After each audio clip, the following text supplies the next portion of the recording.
Hello, this is Geko X, the author of Geko's Lasers, and I'm here with a mod spotlight on my own mod. So without further ado, let's get going. So Geko's Lasers is a mod about lasers. It started off with these lasers, and then eventually extended to lightsabers, and now we have turrets and a whole bunch of other cool little blocks that have been recently added. You will need thermal expansion. Actually, that's a lie. You should have thermal expansion because it's built around thermal expansion, but most technology-based mods should work as long as it's using the Redstone Flux API. So let's get started. First we'll need some laserite to create any laser thing. Laserite is simply made with the fluid transposer and magma crucible by melting down 4 glowstone and 1 diamond.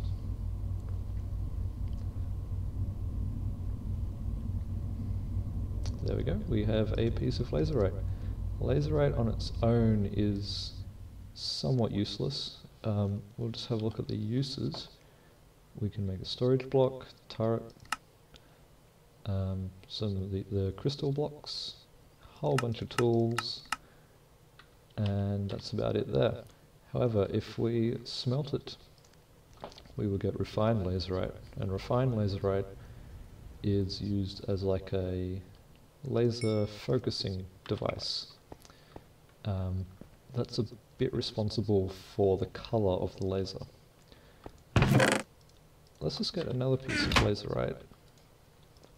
So 4 glowstone and 1 diamond. And I'm also just going to grab some redstone. So we'll need 8 pieces of redstone, and that will go into the laserite. That's going to create energized laserite, this one. Energized laserite is used as kind of like a core to any laser device. So now that we have those key components, let's see how to make these weapons. So first of all, let's just open up NEI. We're going to need a leadstone laser reactor unit with the recipe there. So a little bit costly, but that's what you get for using lasers. The laser reactor units are the core to any laser device. You can upgrade those laser reactor units to hardened, redstone, or resonant. So there are 6 types of lasers and the laser saber. The laser types are the laser rifle, precision mining laser, wide mining laser, explosive laser, resonant ender laser, and the fire laser. Each laser, just right click to fire. The laser rifle deals damage, a lot of damage. It doesn't show it on the tooltip, so I might add that. But it will do a lot of damage. 1 bolt of a resonant tier laser rifle will kill an unarmored player, and it fires reasonably fast. The precision mining lasers, first we'll talk about the key bindings actually. There are 2 key bindings, changing diameter and changing depth. Every laser starts off in a safe mode of diameter and depth 0. Just in case you accidentally fire it, it won't break anything. Just on that note, lasers won't break any tile entity. They will pierce through non-solid blocks, and they will also go through clear blocks such as glass. So anyway, the precision mining laser uses blocks. Pretty basic. I'm in creative mode, so there are no tile drops, but they do break, so don't worry. If we change the depth right up to 8, you'll see that it slices through the sandstone, similar to butter.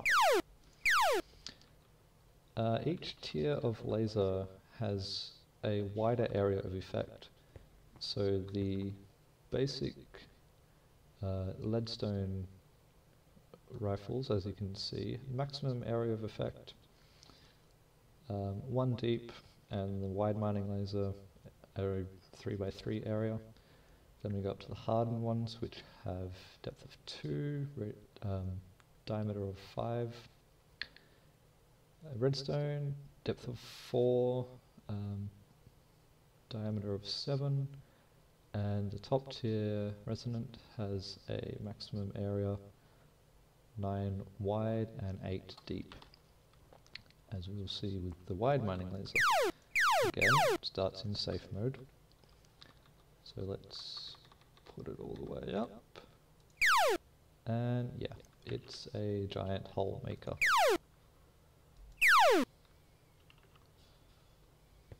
Which is pretty good for clearing wide amounts of land very, very fast. Very dangerous though. Don't use them in your base. Next we have the explosive laser. The explosive laser will actually explode in safe mode. Or not, don't worry. There we go. So yeah, they create explosions.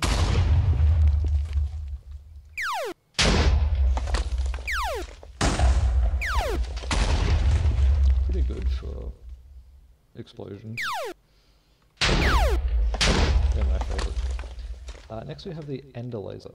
Ender lasers, they're basically a ender pearl. So if I shoot somewhere, I will teleport there.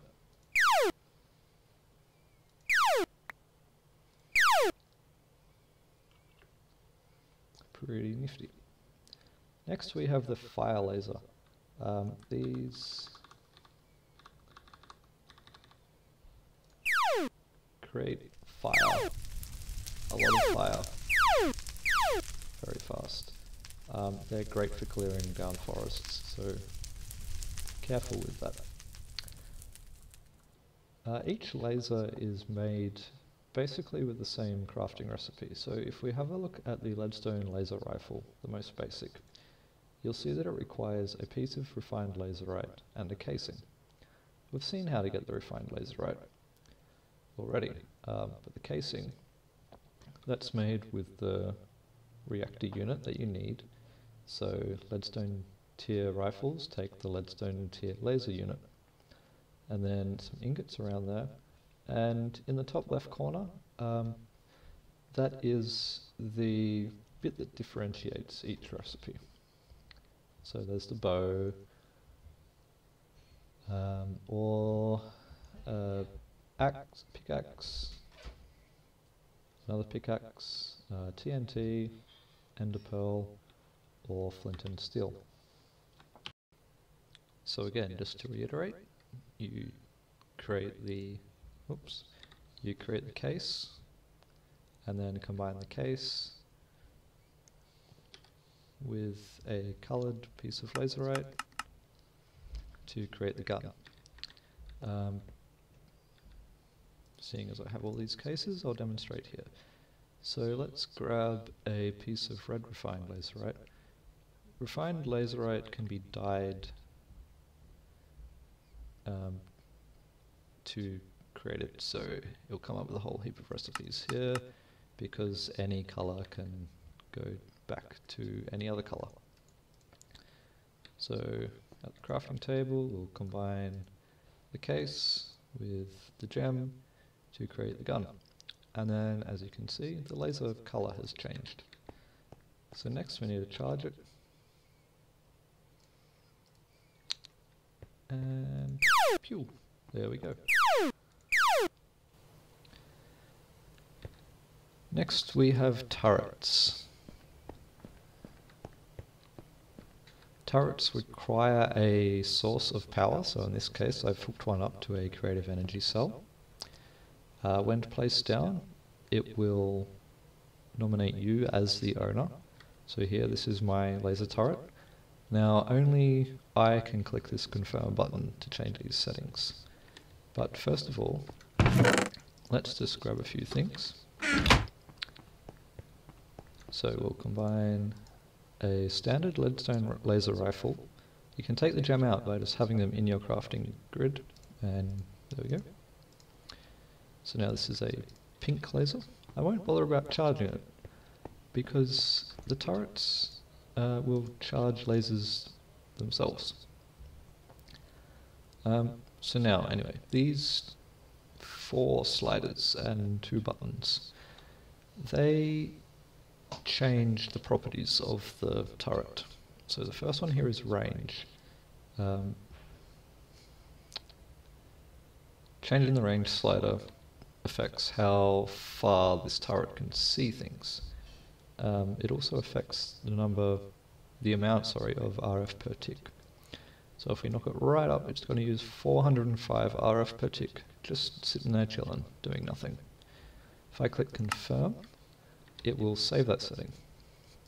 So if I don't click confirm, it won't save that setting. Only the owner can click confirm, but anyone can see the sliders. The button at the top here changes what the turret will target. So let's target mobs and confirm. There we go, just had to change my difficulty to something not peaceful. So if I place down a creeper, it got shot. So it takes 4 shots at the moment to kill that creeper. But say I put this damage multiplier up, you'll see it's going to use a lot more redstone flux per shot. But it will go up to a 2 times damage multiplier. Next we have the accuracy. Accuracy isn't too much of a deal at the moment, but say I'm running around and this turret is targeting me, accuracy will come into a fair lot then, because it will shoot more predicted shots towards you, so they'll be harder to dodge. And finally, the last one is the cooldown slider. So if we put this right up, again, it's using quite a lot of RF per shot, but it fires a hell of a lot quicker. So as you can see, maximum RF per shot, almost 11,000 per shot. Pigs and other passive mobs are not targeted by turrets, so you can't use them to have some sort of passive animal farm, but any hostile mob should be picked up by the turrets. You can also set them to players or mobs and players. They won't attack the owner, which is good. And I nearly forgot, the crafting recipe for the turret is just a basic machine frame from thermal expansion, a redstone reception coil from thermal expansion, a standard piece of laserite, and some iron, so not too hard. Next we have the crystal blocks and the laser relays. There are 2 types of crystal blocks. There is this one which emits light when hit by a laser, and this one which hits redstone when hit by a laser. The crafting recipes are a standard piece of laserite surrounded by any sort of glass for the laserite crystal, or a piece of energized laserite surrounded by glass for the redstone crystal. So let's demonstrate. That turns on, it lights up. Let's set the time to night, so that will be 1800. Oop. Set. There we go. They emit a very strong light, and they will last for about a minute before deactivating. And the redstone block, pretty straightforward. Next we have the laser relays. These are fun. So laser relays, let's have a look at the recipe first. Again, pretty easy. Laser relays will change the direction of a laser that is hit by them,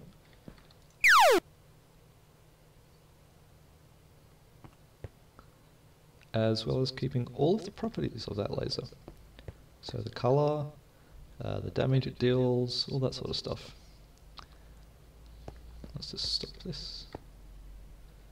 Laser relays also can accept items being pumped in or redstone flux being pumped in. When they do so, they can be used as transportation. So in this chest I've got a stack of cobblestone, and let's just activate this servo. It'll be pumped in, pew, fired off, and it's now in this chest.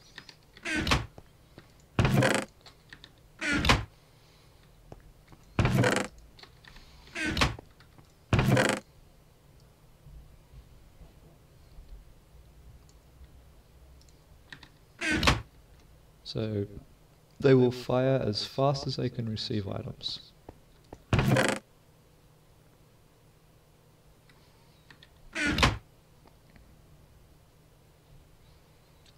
Now if this chest was full of, say, let's just grab, don't want infinite, I want 64, of another type of block, in this case just a laserite ore block,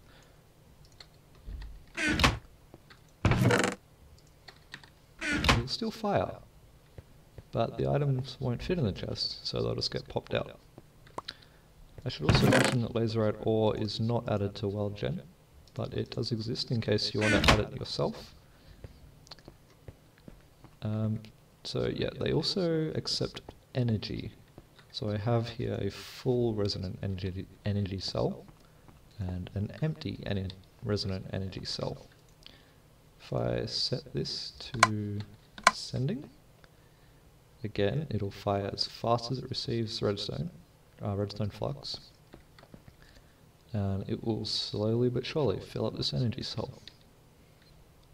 Lasers will output their power to any valid power device, so in this case I have a redstone furnace, and we can see him filling up. Now, even though it's full, the laser relay is still gonna emit these lasers because it doesn't know that anything is accepting its power. So this cell is still being drained. Now, remember before when I said that laser relays will copy all properties of a laser that they redirect? Well, that applies for energy as well. So let's just set up a few relays. Make it go around here. And this cell is still being filled up. These lasers also will go through glass, so let's just grab some glass, Minecraft glass, and we'll say 64.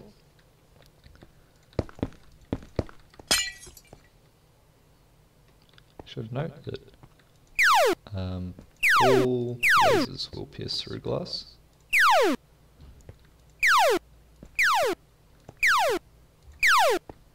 Or at least they do when they're not on safety mode. So I might just break that so we can see a bit clearer. So I've just come back from working on the code a little bit. I've changed a few things in regards to the laser relays. First being that they can now be turned off when they receive a redstone signal. Pretty straightforward. The second change was how lasers transmit their power. So before they would just hit an inventory and dump all of the power available. That's no longer the case. They penetrate through machines dumping a little bit of power into each machine until they finally run out of power. They will also fully penetrate through a machine if the machine is full of power. So this means that you can power a long row of machines with one laser relay. So this machine will be filled up first because it's going to receive the most power. And then whatever it doesn't receive, some is going to go into here. And then what it doesn't receive, some will go into here until there's no power left in the laser. So it'll get to about here, I think, initially. And then once this is full, it's going to basically ignore this block and start filling up the rest. So if we fire that on, this is filling up fast, but if we run down here, these ones haven't filled up yet. But now they're starting, and there we go. So this one's filling up.